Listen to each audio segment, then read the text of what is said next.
On loving what will change. I watched a pear ripen on my windowsill this week. It went from stone-hard and stubbornly green to golden and impossibly fragrant in what seemed like a single afternoon. By the next morning, it was already too soft. There was a window of perhaps 6 hours when that pear was perfect. I nearly missed it.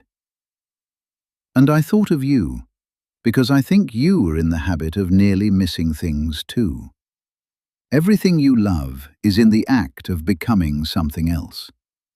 The child who tucks her hand into yours today will, by next season, walk slightly ahead, and by the season after that, will have her own hands full.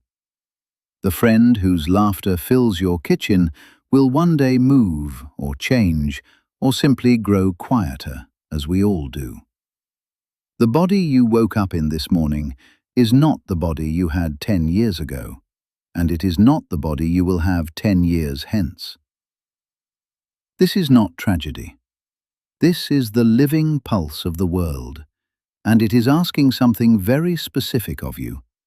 Pay attention now. We are such funny creatures when it comes to change. We know with the clearest part of our minds that nothing stays. We have watched the seasons turn every year since we first opened our eyes. We have seen the snow melt and the gardens fade and the moon wax and wane more times than we could count. And yet, every single time something we love begins to shift, we are stunned. Genuinely startled, as if the river had promised us it would stop flowing and then betrayed the agreement. There is something both endearing and exhausting about this.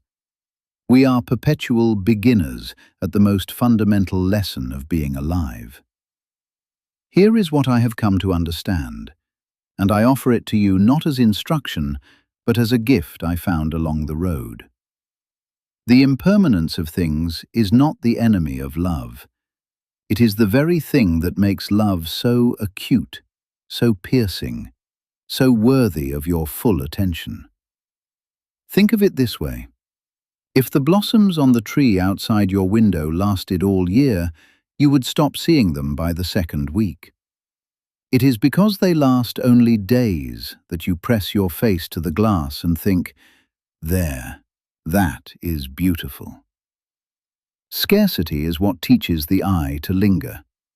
The things that stay forever become invisible. The things that are leaving have a glow about them. This does not mean you must walk through your days in a state of anxious counting, tallying what remains, dreading every goodbye. That would be its own kind of prison, and a particularly grim one. No. What I am suggesting is something far gentler and, I think, far braver. I am suggesting that you let yourself love what is here without demanding that it remain. Hold the warm cup. Taste the meal. Listen, truly listen, when someone is telling you about their day, even if the story winds in circles, because the sound of their voice in your kitchen is a kind of music that has a limited engagement, and there are no encores. You have perhaps noticed that grief and gratitude live remarkably close together. They are neighbors, really, sharing a wall so thin that a sound in one room is heard clearly in the other. This is not a flaw in the design. It is the design. To love something fully is to accept that you will one day set it down. And to grieve something honestly is to admit that it was worth every moment of your attention. The people who feel the deepest sorrow are always the ones who loved with the most open hands. I do not think this should frighten you. I think it should encourage you enormously. Consider the morning light, not as a metaphor, but literally, the morning light. Have you looked at it recently? Have you noticed how it enters a room slowly, almost shyly, touching the wall first, then the floor, then the table where your breakfast sits? It is there for perhaps an hour in that particular golden form, and then it becomes the flat, practical light of midday. No one mourns the morning light because we trust it will return. But I wonder if you would watch it more carefully if you were not so sure. I wonder if the reason we miss so much beauty is simply that we assume it will wait for us. It will not. It never has. There is an old gardener's understanding that is worth taking to heart. The best time to appreciate a garden is not when every flower is at its peak, because that moment, if it exists at all, lasts an afternoon. The best time to appreciate a garden is always. When the first green shoots push through the cold soil, that is the garden. When the roses are blown and dropping their petals on the path, that is the garden. When the beds are bare and resting under frost, that is the garden still. You are in a garden right now, my friend. Every phase of your life is the garden. Not preparation for the garden, not the memory of the garden. This, here, with its imperfections and its odd little weeds and its patches of extraordinary color, is the thing itself.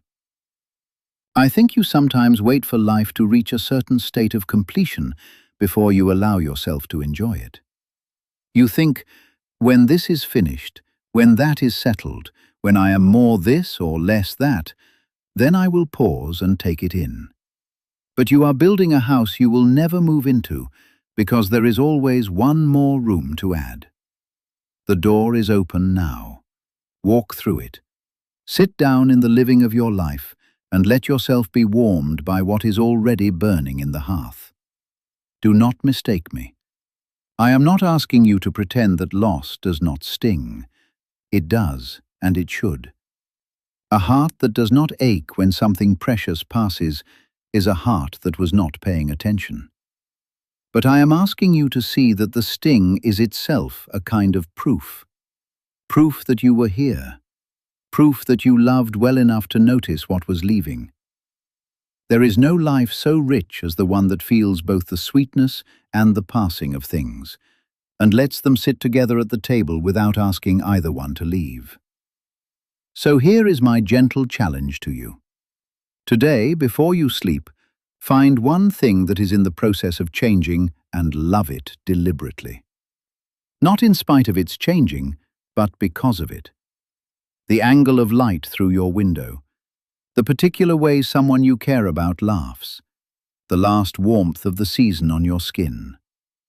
Hold it in your attention the way you would hold a firefly in your open palm, not grasping, just marveling that it shines at all. This is the whole of wisdom, I think, or at least the part of it that matters most. To be here, fully and tenderly, for what will not come again. And to find in that tender attention not sorrow, but the deepest and most defiant kind of joy.